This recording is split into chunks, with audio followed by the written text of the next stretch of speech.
একটা জিনিস দেখাই, বাজাবে না হ্যাঁ।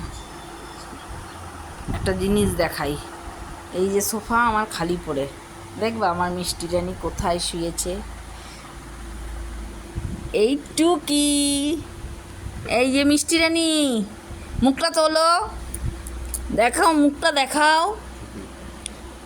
আমি শুয়ে পড়েছি কিন্তু আর বেরোবো না আজকে। দেখি দেখি দেখি, ও মিষ্টি, ওমা ওমা, মিষ্টি, এই দেখ, এই নে। এই আমি শুয়ে পড়েছি, আমাকে আর ডাকবা না। আজকে আমি টয়লেটও করবো না, আমি এখানেই থাকবো।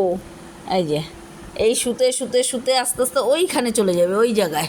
এই যে সোফাটাকে আগিয়ে রেখেছি, ওর যে কি শান্তি এখানে শুয়ে ওই জানে। যখনই মন ভাল লাগে না, ঘুম পেয়েছে, যাই, নিরিবিলি ঘুমানোর টাইম হচ্ছে এই টাইম হলেই এই জায়গায়, তাই না? দেখি, যাও মাথা রাখো, রাখো মাথা রাখো, ঘুমাও। ও ঘুম পেয়েছে মা, বিরক্ত করো না গো, ঘুমাও মা ঘুমাও, চোখ বন্ধ হয়ে যাচ্ছে। হ্যাঁ, ওরে বাবালে, যাও ঘুমু দাও, সকালে উঠবা।